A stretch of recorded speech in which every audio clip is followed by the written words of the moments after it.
মার্চেই প্রথম কিস্তির বকেয়া ডিএ জানুয়ারি 2016 থেকে ডিসেম্বর 2019-এ বকেয়া ডিএ দুটি কিস্তিতে দেয়া হবে এবং গতকালই মুখ্যমন্ত্রী মমতা বন্দ্যোপাধ্যায় তিনি নিজেই ঘোষণা করেছিলেন যে সরকারি কর্মীরা তারা বকেয়া ডিএ পাবেন, বকেয়া ডিএ মিটিয়ে দেওয়া হবে এবং চলতি মাসেই এই বকেয়া ডিএ তারা পাবেন এবং সেক্ষেত্রে প্রথম কিস্তি তারা মার্চে পাবেন, মার্চে প্রথম কিস্তির বকেয়া ডিএ তারা পাবেন এবং যে বকেয়া ডিএ তাদের বাকি রয়েছে জানুয়ারি 2016 থেকে ডিসেম্বর 2019 পর্যন্ত সেই বকেয়া ডিএ দুটি কিস্তিতে দেওয়া হবে। আমরা এই নিয়ে আরো বিস্তারিত কথা বলবো। পীযূষকান্তি নাগ আমাদের সঙ্গে টেলিফোনে রয়েছেন প্রতিনিধি। পীযূষ, এক্ষেত্রে তো যে বকেয়া ডিএ মিটিয়ে দেওয়া হবে বলে ঘোষণা করা হয়েছে, মার্চে প্রথম কিস্তির টাকা পাওয়া যাবে, দ্বিতীয় কিস্তির টাকা কবে দেওয়া হবে?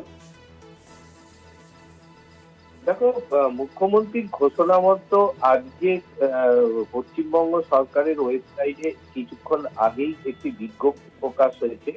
যে বিজ্ঞপ্তিতে বলা হচ্ছে যে মোট বকেয়া ডিএ আছে এপ্রিল 2008 থেকে ডিসেম্বর 2019 পর্যন্ত। কিন্তু বর্তমানে যে বিজ্ঞপ্তি জারি করা হয়েছে সেটা রাজ্য সরকারি কর্মচারী এবং রাজ্য সরকারি কর্মচারী পেনশনভোগী যারা রয়েছেন তাদের জন্য যে বিজ্ঞপ্তিতে উল্লেখ করা হয়েছে যে জানুয়ারি 2016 থেকে ডিসেম্বর 2019 এই সময়কালে যে বকেয়া ডিএ তা দুটি কিস্তিতে দেওয়া হবে। এআইসিপি রুলস মেনে প্রথম কিস্তিটি মার্চ 2026-এর মধ্যে দেওয়া হবে এবং দ্বিতীয় কিস্তিটি দেওয়া হবে সেপ্টেম্বর 2026-এর মধ্যে। তবে রাজ্য সরকারি কর্মচারীতে যারা গ্রুপ এ, গ্রুপ বি এবং গ্রুপ সি পদে কর্মরত রয়েছেন তাদের এই বকেয়া কিস্তির টাকা সরাসরি তাদের জিপিএফ অ্যাকাউন্টে জমা পড়বে।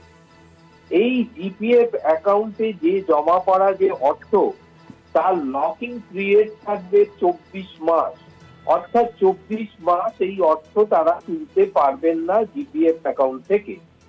কিন্তু রাজ্য সরকারি কর্মচারীদের যারা গ্রুপ ডি এবং গ্রুপ ডি এবং পেনশনভোগী যারা রয়েছেন তাদের ক্ষেত্রে কিন্তু সরাসরি ব্যাংক অ্যাকাউন্টে এই টাকা জমা পড়বে।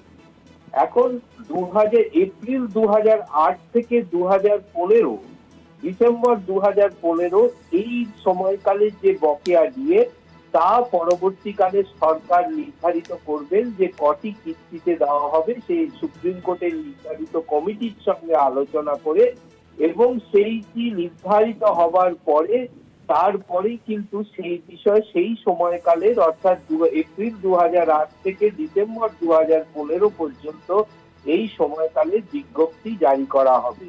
তবে সেই সময় পেনশনভোগীরাও কিন্তু এই সময়কালের পরবর্তী বিজ্ঞপ্তিতে সেই অর্থ পাবে।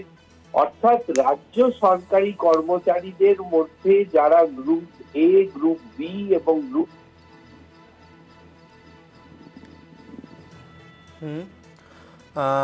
সম্ভবত যোগাযোগ বিচ্ছিন্ন হয়ে গেছে পীযূষদার সঙ্গে।